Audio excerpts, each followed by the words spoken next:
Dias depois, entrou Jesus de novo em Cafarnaum, e logo correu que ele estava em casa. Muitos afluíram para ali, tantos que nem mesmo junto à porta eles achavam o lugar, e anunciava-lhes a palavra. Alguns foram ter com ele, conduzindo um paralítico, levado por 4 homens, e não podendo aproximar-se dele, por causa da multidão, descobriram o eirado no ponto correspondente ao em que ele estava, e fazendo uma abertura, baixaram o leito em que jazia o doente.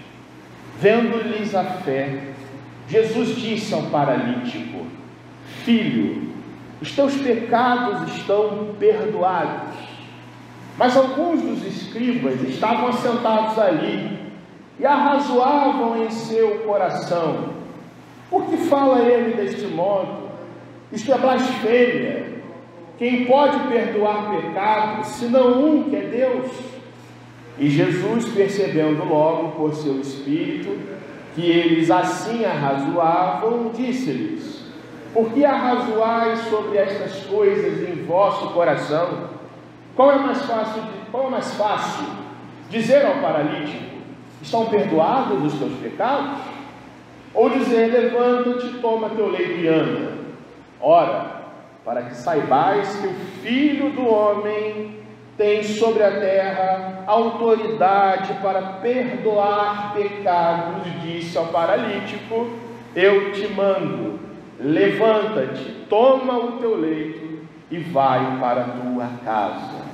Então ele se levantou e no mesmo instante, tomando o leito, retirou-se à vista de todos, a ponto de se admirarem todos e darem glória a Deus, dizendo: jamais vimos coisa assim.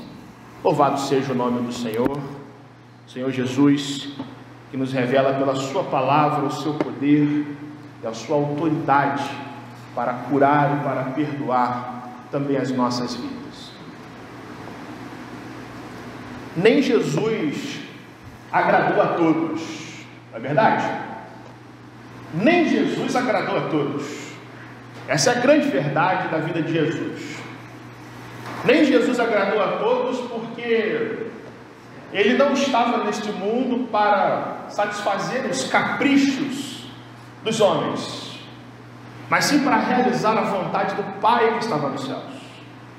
Contanto que Jesus se mantivesse fiel à sua missão de anunciar a salvação do Deus Pai Todo-Poderoso a todos que se apresentavam a Ele, pouco importava as resistências das pessoas que não tinham no seu coração a dignidade de entender o espírito do Evangelho, a salvação, o perdão que vem de Deus, mas que estavam mais preocupadas com caprichos e minúcias tolas de uma religiosidade que não levava a absolutamente nada. E essa expressão, nem Jesus agradou a todos, tornou-se até uma expressão popular, que faz com que muitas pessoas possam entender-se incapazes de sempre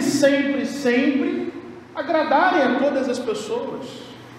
Nós não somos capazes de agradar a todos, em primeiro lugar, porque somos falhos, porque somos fracos, porque somos pessoas imperfeitas, como as pessoas a quem nós desagradamos. Nós desagradamos pessoas muitas vezes porque erramos mesmo, e erramos porque o nosso jeito de ser, a nossa maneira de pensar e agir é falha, é limitada, é imperfeita. Somos pessoas imperfeitas, mas igualmente somos incapazes de agradar a tudo e a todos, porque se assim fôssemos, seríamos melhores do que Jesus, e isto obviamente é impossível. Nem Jesus, com toda a sua santidade, sendo aquele que não teve pecado, nem ele mesmo conseguiu ser bom na visão de todas as pessoas que o conheceram. O Senhor Jesus sempre fez o bem a todos, sempre agradou o Pai em todas as coisas, sempre promoveu vida, libertação, curas na vida de todos aqueles com quem Ele encontrou. Sempre fez o bem a todos, seja curando pessoas, seja dizendo a um paralítico: levanta, e esse homem fica curado da sua paralisia, seja expulsando demônios, retirando a opressão espiritual da vida de pessoas oprimidas, seja abençoando e pregando a palavra de Deus e levando pessoas à salvação que vem do Pai. Mas a gente também sabe que sempre houve aqueles que se opuseram ao avanço da mensagem do reino de Deus, a mensagem do Evangelho neste mundo, movidos por inveja, movidos por legalismos, movidos pelo simples fato de não verem no Senhor Jesus o Filho de Deus encarnado, aquele que veio ao mundo não só trazer uma salvação, mas ser essa salvação, ser a própria salvação de Deus encarnada, e o único caminho que conduz ao Pai que está no céu. Houve muita gente que não só reclamou dele, mas que odiou não somente a pregação de Jesus, não apenas a maneira como Jesus curava, libertava ou falava o que falava, mas odiava o próprio Senhor, a pessoa do próprio Salvador, por melhor que ele fosse. Essa é a grande verdade do Evangelho. De forma que o nosso Mestre, o nosso Senhor e Salvador, jamais se pautou no seu ministério pela necessidade de agradar a todos, de ficar preocupado se todo mundo vai gostar de mim, contanto que eu agrade e que eu demonstre as virtudes, o amor, a graça, o perdão, também a justiça do Pai que está nos céus. Essa sempre foi a vocação do Senhor Jesus. Esse é o grande chamado, esse é o grande confronto que Ele faz no seu coração e no meu coração, quando a gente decide ser crente, quando a gente decide ser pessoas de Deus. Precisamos entender essa grande verdade. E fomos chamados para agradar a Deus. Não importa que isso contrarie a opinião dos homens, se nem Jesus agradou a todos. Isso, longe de ser uma desculpa para a gente criar inimizades com as pessoas, mas é muito mais a compreensão de que as verdades do Senhor são tão sagradas, são tão sublimes, são tão dignas de serem aceitas e percebidas, que vai nos colocar muitas vezes em situações de contrariedade, de conflitos, seja dentro de casa, seja na família, ou seja na igreja, ou seja na própria vida interior, de conceitos e pensamentos que temos na formação dos nossos próprios princípios de vida. Capítulo 1, irmãos, do Evangelho de Marcos, eu trago ele de propósito neste dia importante em que nos assentamos como família de Deus para celebrar a comunhão com o corpo de Cristo. Capítulo 1 nos revela a glória de Jesus. Se você ler com calma na sua casa, você vai perceber que Marcos relata a chegada do Messias de forma objetiva. O Messias chegou, o Cordeiro de Deus que tira o pecado do mundo, é batizado por João Batista, e as multidões ficam assim impactadas com o seu ensino. É um profeta novo, diferente, anunciando coisas impactantes para o nosso coração entender. No capítulo 1, as resistências que Jesus recebe não são de homens, mas é de Satanás e de seus demônios, que se levantam desesperados com a chegada do Filho de Deus no mundo. Capítulo 2, já nos apresenta uma outra realidade, um outro contraste. Agora a oposição é humana, e é uma oposição humana e religiosa. Esse texto que lemos nos fala de religiosos, de mestres da lei, de escribas, que veem Jesus fazer algo bom na vida de uma pessoa, curar o enfermo, e não só curar, mas perdoar os seus pecados, e ficam cheios de milindres, preocupados com minúcias. Só pode perdoar quem é Deus. A oposição vem daqueles que deveriam promover a fé, promover a Deus, promover tudo o que o Filho de Deus representa neste mundo. Mas no capítulo 2 inteiro nós vemos esses opositores do Senhor Jesus arrazoando no seu coração por inveja e também reclamando de Jesus, porque Jesus comia com pecadores, por exemplo. Depois os próprios fariseus vão brigar com Jesus, vão contender com Jesus, porque vêm os discípulos do Senhor Jesus colhendo espigas de milho, num dia de sábado, para matarem a sua fome. E Jesus, meus irmãos, que é alguém que nunca se preocupou em agradar a todos, em ser aceito por todos, conquanto o Pai estivesse satisfeito com a sua missão, mesmo assim, nada impediu a sua mão de estender e levar cura a todos aqueles que eram necessitados dele, que se aproximavam dele com fé e com a certeza de que aquele que está ali é o Redentor, é o Filho de Deus, aquele de quem os profetas tanto falaram, aquele que, se eu me achegar a ele, ele tem todo o poder, toda a autoridade de dizer para a doença, para a paralisia, para a enfermidade: vá embora, e eu fico imediatamente curado.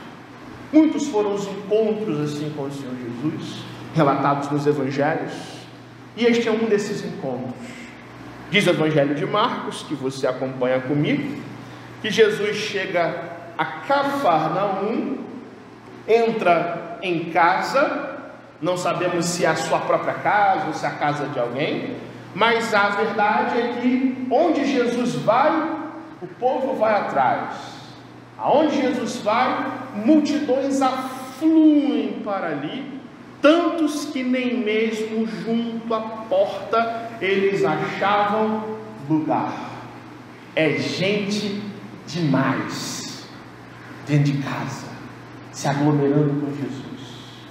E Jesus de imediato faz aquilo que ele veio fazer: anunciar a palavra, pregar o reino, falar do Pai, dizer: eu sou o Messias, a salvação está posta diante de vocês, arrependam-se, creiam em Deus.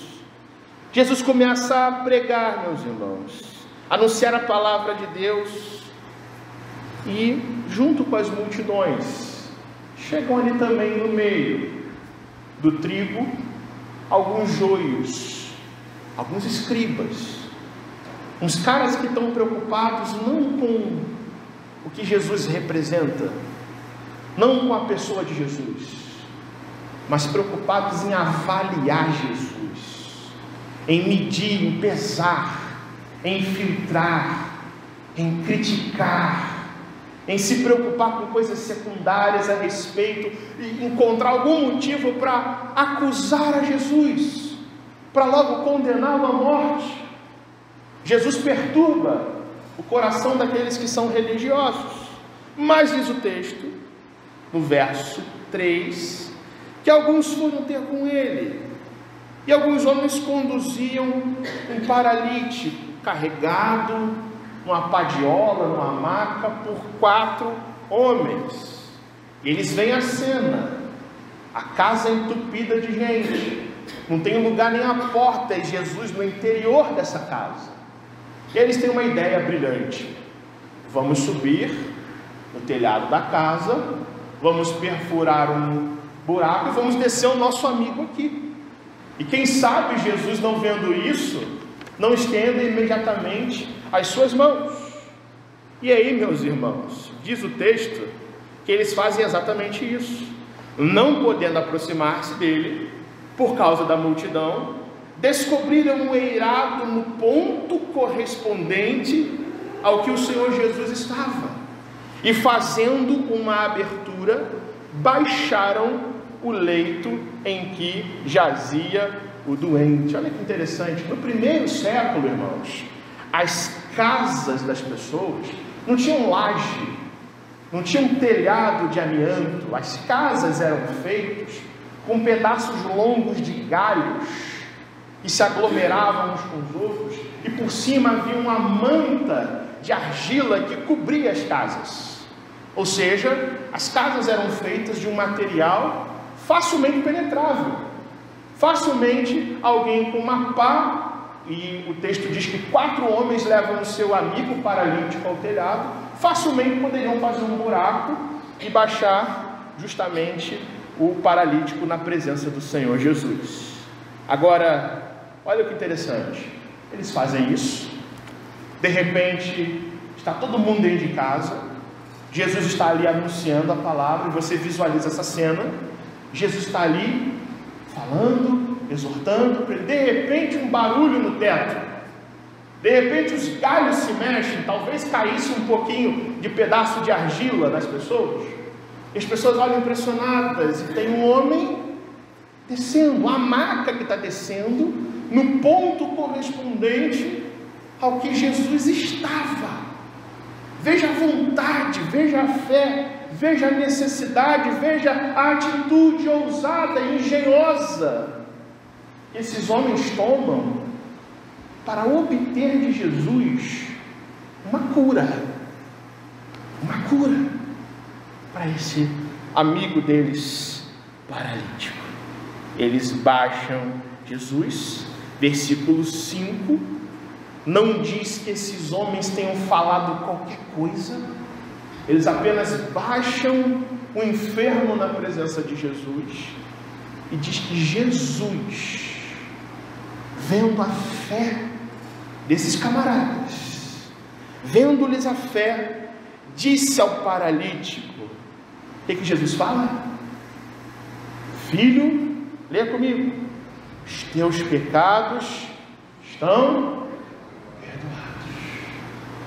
O homem é baixado ali, no interesse de Jesus o curar, sem eles falarem nada. Jesus vira para esse homem e fala: meu filho, essa fé que você está mostrando é tão grande, que saiba de uma coisa, os teus pecados estão perdoados.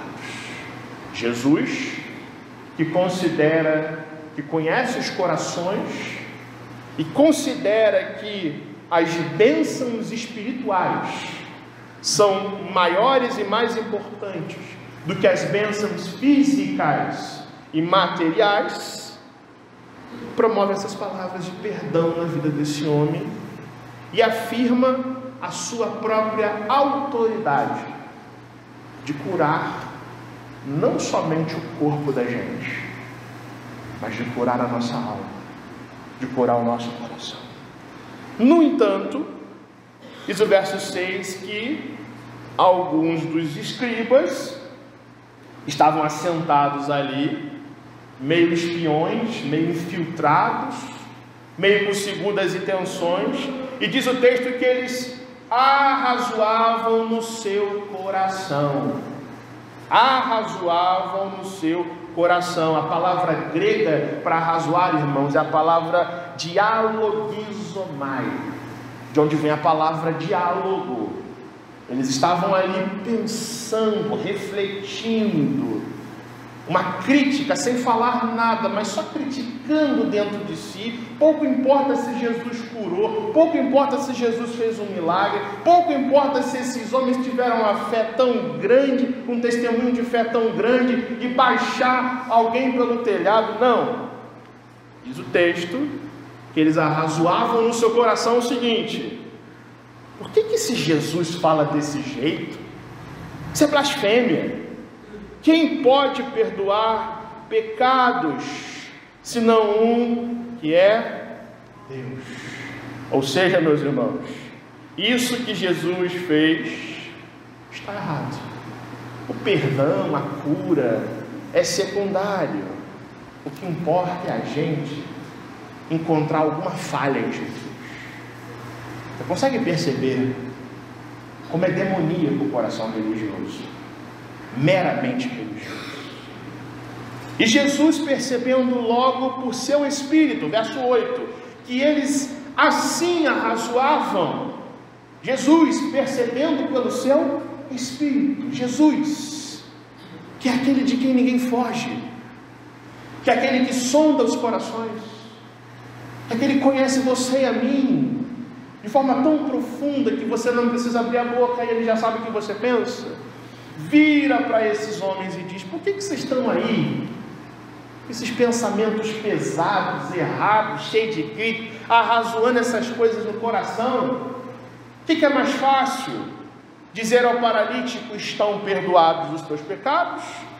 Ou dizer: levanta-te, toma o teu leito e anda? Em outras palavras, irmãos, o que é mais importante na vida de uma pessoa? O perdão ou a cura? O que é mais importante? Aquele que pode perdoar pecados não é poderoso o suficiente para curar também o corpo? Será que há alguma coisa tão demasiadamente difícil para que Deus faça? Se eu posso fazer o mais, eu posso fazer o menos. Se eu posso perdoar os pecados, sem cujo perdão é a morte que resta, porque o salário do pecado é a morte, quanto mais dizer que esse homem paralítico se levante e ele fique curado. Ora, para que saibais que o Filho do Homem tem sobre a terra autoridade para perdoar os pecados, disse ao paralítico: eu te mando, levanta-te, toma teu leito, vai para a tua casa. E diz o texto que ele se levantou, no mesmo instante, tomou o seu leito, retirou-se à vista de todos. Todo mundo ficou admirado com o poder e com a autoridade de Jesus, com o testemunho, ao ponto de darem glórias a Deus, dizendo: jamais vimos coisa assim. Tudo para que essas pessoas, meus irmãos, soubessem qual é a maior cura que Jesus opera na vida de uma pessoa. E é o que eu vim dizer para você nessa manhã. Qual é a cura que você realmente precisa? Qual é a libertação que você realmente precisa ter? O que Jesus mais valoriza na sua vida, ao ponto de transformar você, de curar, de reparar o seu coração? E esse texto nos mostra que o perdão dos pecados é a maior cura que o Salvador pode fazer na vida de um pecador como eu e você. A maior de todas as curas que Jesus tem para fazer, é o que a gente tem que pensar nessa manhã. A maior de todas as curas que Jesus, nessa manhã, nesse dia, chama você, crendo nele ou não, sendo membro de igreja ou não, tendo tempo de igreja ou não, mas que todos, inclusive o pastor, precisa ter, experimentar e desfrutar na sua vida, como consequência do fato de que eu e você somos pessoas que creem no Senhor Jesus. Esse texto nos ensina, irmãos, que a maior cura que Jesus tem a fazer na nossa vida consiste no perdão dos nossos pecados. Para Jesus, o pecado é a maior de todas as doenças que você pode ter na sua vida. Você pode ter gripe, H1N1, sarampo, rubéola, catapora, coronavírus, e ser curado de tudo isso. Mas se você não tiver o perdão que vem de Deus, você morre.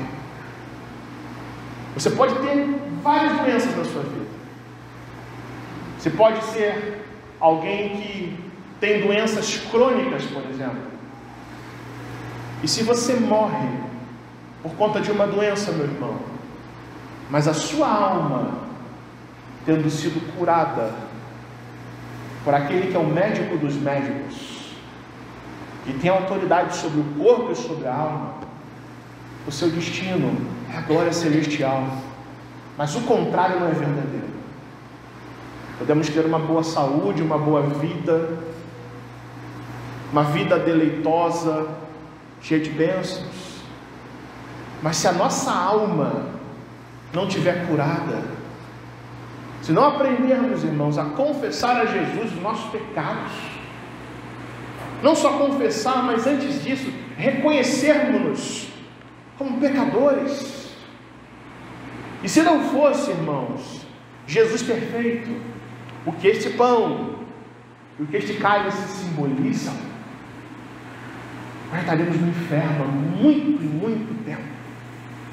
Para Jesus, ser perdoado por Deus é a maior de todas as curas que você pode ter na sua vida, porque o pecado é a maior doença, é uma enfermidade grave que leva você à morte, o seu coração a desfalecer na presença de Deus. Mas Jesus oferece a maior de todas as curas. Meus irmãos, qual é a cura que podemos ter na nossa vida comparada ao sacrifício de Jesus na cruz? E a pergunta que você tem que fazer nessa manhã é: como é que anda a nossa opinião sobre quem nós temos sido? Será que nos elogiamos muito? Será que nos enxergamos como pessoas debilitadas e cheias de fraquezas, e que precisamos sim crescer e amadurecer, todos nós? Ou chegamos neste culto, nesta manhã, na presença de Deus, cheios de méritos, cheios de autoelogios, cheios de sentimentos de, por exemplo, eu estou aqui, Senhor, na tua presença, fazendo um favor para o Senhor. Que bom crente eu sou, como eu sou alguém tão são, como eu sou alguém tão espiritual. Meus irmãos, maldito é o homem que não acha que precisa ser perdoado por Deus. O que nos leva, irmãos, ao inferno não é só a falta do perdão de Deus, mas justamente essa arrogância do coração demonstrada aqui pelos escribas, que ao invés de louvarem ao Senhor por ter havido perdão naquela casa, estão ali fazendo críticas no seu coração ao Senhor Jesus. Meus irmãos, neste dia em que tomamos a ceia do Senhor, em que somos desafiados pela palavra que nos diz: examine-se o homem no seu coração, o que a gente tem que examinar, meus irmãos, é se nós nos enxergamos como pessoas indignas do amor desse Deus, e que se entendemos o que é misericórdia, porque não existe, irmãos, misericórdia que a gente mereça. O que eu e você merecemos é perecer no inferno. Mas louvado seja Deus, que Jesus Cristo, nosso Salvador, morreu numa cruz por nós, para nos dar esse perdão.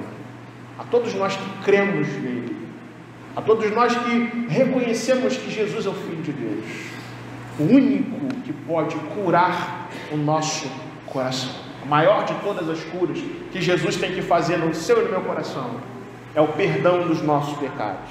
A maior de todas as curas de Jesus, vemos nesse texto, sendo o perdão de pecados, ela também desafia o coração da gente. Ela desafia o coração superficial das pessoas. Se você voltar comigo no verso 7, Jesus promove essas palavras de libertação. Filho, teus pecados estão perdoados, mas os escribas.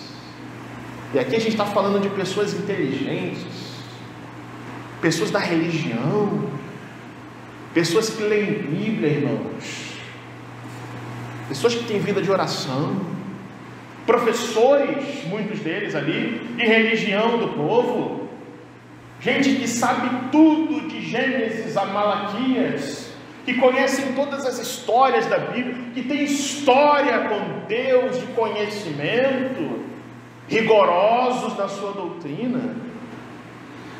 O que eles arrazoam ali, meus irmãos, embora seja até verdade, só Deus pode perdoar pecados, mas isso desconsidera que Jesus Cristo é o próprio Deus presente, que está fazendo a cura acontecer naquele lugar, naquele momento. Há uma simples pessoa que se aproxima dele com fé para ser curado. Você consegue entender esse dilema? Uma coisa, irmãos, é nós entendermos o poder de Deus. Outra coisa é presenciarmos o milagre, a bênção, o perdão, a cura, e ao invés de nos alegrarmos com isso, ficarmos ali cheios de dedos, preocupados que não, só quem perdoa os pecados é Deus. Esses homens acham que conhecem a palavra, mas não conhecem a Cristo. E quando você, meu irmão, conhece muito sobre Deus, mas não conhece a Deus de fato no seu coração, o que resta em você e em mim é acusar os outros, é reclamar, é não entender o que Jesus faz e pode fazer nas nossas próprias vidas e na vida dos outros. Meus irmãos, dura coisa é o coração superficial com Deus. Dura coisa, irmãos, é vermos a igreja todo domingo sem a expectativa e sem o reconhecimento e sem a necessidade de que estamos aqui para que Deus nos perdoe mais uma vez, tanto quanto oramos todos os dias. Dura coisa, meus irmãos, é sermos crentes há tanto tempo e por não entendermos este Evangelho e não nos aproximarmos de Jesus, não é do pastor, não é da igreja, de Jesus, para conhecê-lo e conhecer o poder da sua ressurreição e entender de que condenação nós fomos salvos, nos levam a atitudes como esses escribas.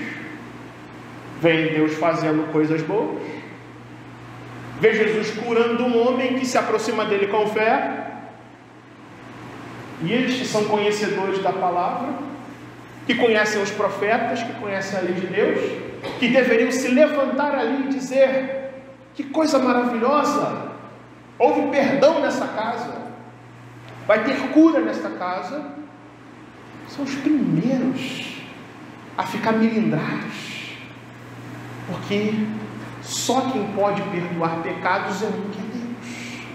Falta de conhecimento de Deus, irmãos, nos torna duros, superficiais e meramente pessoas da religião, das minúcias, das organizações, da denominação. Grande coisa, irmãos. O que Jesus valoriza é você conhecê-lo, é você conhecer o Evangelho dele, é você saber que se Jesus não houvesse morrido numa cruz, você não teria vida, meu irmão. E é isto que importa nas nossas vidas. A maior de todas as curas que Jesus tem que fazer em mim e você é para quebrar o nosso coração superficial, meramente religioso, e nos tornar pessoas discipuladas pelo Senhor Jesus Cristo. E a maior de todas as curas que Jesus faz, que é o perdão, irmãos, revela a autoridade de Jesus nas nossas vidas. Você volta comigo no verso 10, e Jesus diz assim: para que vocês saibam que o Filho do Homem tem o que, irmãos? O que o Filho do Homem tem sobre a terra? Autoridade. Jesus se chama a si mesmo de o Filho do Homem. Filho do Homem, essa expressão que aparece 14 vezes no Evangelho de Marcos, é Jesus apontando para o fato de que ele é um servo sofredor. O Filho do Homem, aquele que veio para sofrer, que veio para dar a sua vida para perdoar o pecador.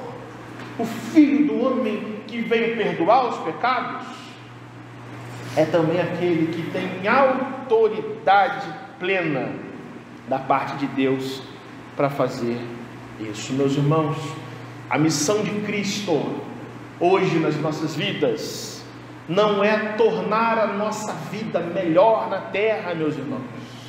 Entenda isso. A missão que Jesus veio fazer na sua vida não é tornar a sua vida pecadora mais agradável, não é para curar o seu corpo, embora Deus tenha todo o poder para curar você por misericórdia, mas o objetivo é salvar o seu coração, é de dizer à morte e ao inferno que saiam da sua vida, e colocar você no seu reino maravilhoso, e colocar você nos seus caminhos, nos seus gloriosos caminhos. Guarde no seu coração essas palavras, meu irmão. Jesus Cristo não veio a este mundo para consolar você de uma vida de pecados. Jesus Cristo veio a este mundo para libertar você do domínio do pecado. Essa é a autoridade dele na sua vida. Você pode ser curado, você pode orar a Deus pedindo que a doença vá embora. É legítimo isso. Mas, meus irmãos, se só enxergamos a Deus como um grande patrocinador dos nossos interesses na terra, nós não entendemos o Evangelho, nós não entendemos de que condenação fomos libertados. Jesus Cristo não veio a este mundo, irmão, para consolar uma vida que não quer mudar. Jesus Cristo veio a este mundo para mudar a sua vida. Jesus Cristo já mudou a sua vida? Pergunte ao seu coração nessa manhã. Você que vai se examinar daqui a pouco para participar da mesa do Senhor, faça essa pergunta ao seu coração: Jesus Cristo já mudou a minha vida? Ou estou apenas vindo à igreja, pensando superficialmente, teoricamente? Mas Jesus aqui, irmãos, afirma a sua autoridade. Se você se voltar a Ele nessa manhã com fé, o meu pecado e o seu pecado são perdoados por aquele que nos dá a maior de todas as coisas. Jesus nos chama nesta manhã, então, a fazermos uma confissão a Ele, a reconhecermos diante dEle a nossa pecaminosidade, de falarmos com Deus, dizendo: Senhor, eu sei que eu sou pecador, eu já me certifiquei disso, e eu preciso, Senhor, da Tua maravilhosa cura. E a cura sobre a minha vida não consiste em o Senhor dizer: se levante e ande, mas é dizer que os meus pecados são perdoados quando eu sou lavado pelo Teu sangue. Jesus também nos chama, irmãos, a uma vida mais aprofundada com Deus. Nós precisamos nos aprofundar, irmãos, na nossa fé com Deus, para sairmos da superficialidade de uma vida meramente religiosa. Jesus nos chama a nos aproximarmos para entender que a vida com Ele é fruto da graça dEle, do amor dEle por nós, e nos chama também a atitude de nos curvarmos na Sua presença, como aquele que tem autoridade sobre as nossas vidas. como aquele que é de fato o Senhor do nosso coração, a adorarmos Ele de perto, não de longe, e termos a atitude de servos que se submetem a tudo quanto Jesus quer de nós. Que Ele te abençoe, meu irmão, que Ele cure o seu coração, sejam quais forem as tuas feridas, seja qual for a tua necessidade. Feche seus olhos nesse momento e confesse ao Senhor Jesus: Senhor, eu preciso ser curado disso, Senhor, disso e disso, Senhor. Fale com Jesus assim.